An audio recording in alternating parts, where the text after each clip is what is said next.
नमस्कार, आप सब देख रहे हैं एनडीजी न्यूज़। आज हम बात करने वाले हैं ब्लैक होल्स की जीवन यात्रा के बारे में। किसी ब्लैक होल का जन्म किसी तारे की मृत्यु से होता है। तो पहले हम ये समझते हैं कि किसी तारे की मृत्यु कैसे होती है। किसी तारे की मृत्यु तब होती है जब उसका तापमान इतना नहीं रह पाता कि वे उसको अपने गुरुत्व से ढहने से बचा सके। तापमान और गुरुत्व के बीच का यही संतुलन है जो तारे को वजूद में रखता है। तापमान और गुरुत्व के बीच के संतुलन के बिगड़ने के मुख्यतः दो कारण हो सकते हैं। उनमें से सबसे सामान्य कारण तारे के ईंधन का समाप्त हो जाना है, जिसकी वजह से वे इतनी ऊर्जा उत्पन्न नहीं कर पाता कि उसका तापमान इतना रह सके कि वो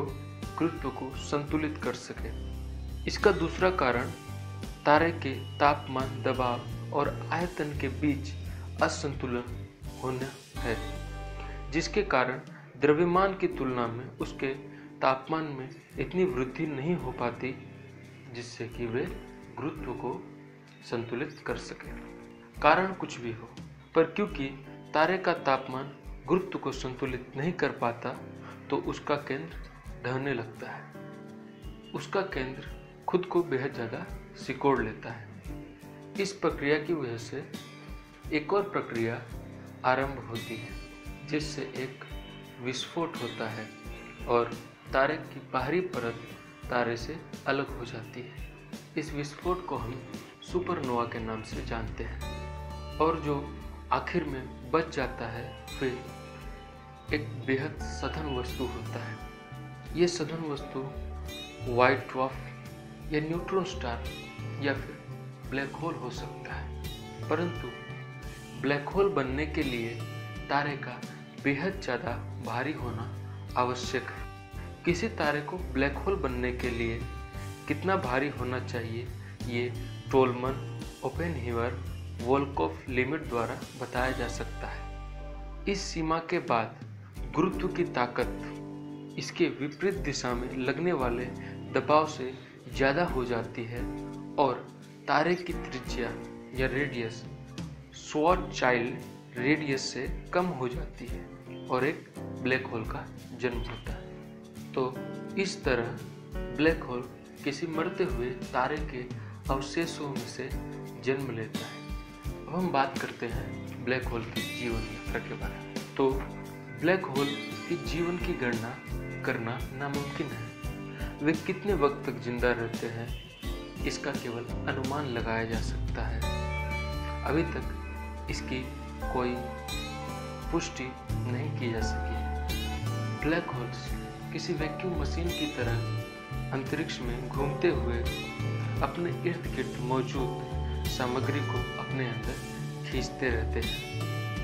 जैसे वे चीज़ों को अपने अंदर खींचते जाते हैं, उनका आकार बड़ा होता जाता है। किसी ब्लैक होल को, किसी वस्तु को निगलने में कितना समय लगेगा, यह उस वस्तु के आकार के ऊपर निर्भर करता है। एक ब्लैक होल को, किसी तारे को जहां निगलने में बेहद ज़्यादा समय लगता है, वहीं किसी ग्रह या किसी चांद को निगलने में बेहद कम समय लगता है। अब बात करते हैं कि आखिर ब्लैक होल की मृत्यु कैसे होती है या हो सकती है। वैसे अभी तक यह पता नहीं लगाया जा सका है कि ब्लैक होल की मृत्यु कैसे हो सकती है, पर एक सिद्धांत है जिसे स्टीफन हॉकिंग ने दिया था। इसे हॉकिंग रेडिएशन कहते हैं, जो यह बताता है कि बेहद लंबी समय अवधि के पश्चात यह ब्लैक होल वेपराइज होकर नथिंगनेस में विलीन हो जाते हैं। तो इसे समझने का प्रयास करते हैं कि हॉकिंग्स रेडिएशन कैसे काम करता है। तो अंतरिक्ष के पूर्ण वैक्यूम में भी ऊर्जा मौजूद होती है। क्वांटम मैकेनिक्स कहता है कि खाली अंतरिक्ष भी खाली नहीं होता है। इसके बजाय वे शून्य बिंदु ऊर्जा या फिर 0 पॉइंट एनर्जी के महासागर की तरह होता है, और इस महासागर में लहरें भी उमड़ती रहती हैं जो कणों के जोड़ों को उत्पन्न करती हैं। इस जोड़े में से एक सामान्य पार्टिकल होता है और दूसरा एंटी पार्टिकल होता है जो एक दूसरे में विलीन हो जाते हैं और नष्ट हो जाते हैं। पर स्टीफन हॉकिंग ने कहा था कि यदि ये दो जोड़े किसी इवेंट होराइजन के बाहर उत्पन्न होते हैं तो उनमें से एक कण इवेंट होराइजन के अंदर चला जाएगा और दूसरा बच जाएगा। तब ब्लैक होल अपने द्रव्यमान में से थोड़ा सा द्रव्यमान खो देगा, क्योंकि ऊर्जा को संरक्षित रखने के लिए जो कण इवेंट होराइजन के अंदर जाएगा वह नेगेटिव कण ही होगा।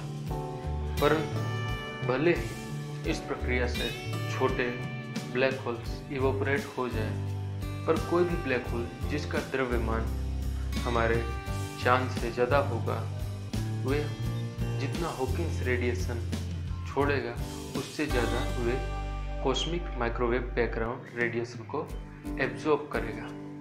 इसलिए तकनीकी तौर पर हॉकिंग्स रेडिएशन की वजह से आज के ब्रह्मांड में तो ब्लैक होल इवोपरेशन संभव नहीं है। और वैसे भी अभी तक कोई भी ब्लैक होल जिसका द्रव्यमान चांद के द्रव्यमान से कम हो खोजा नहीं जा सका है।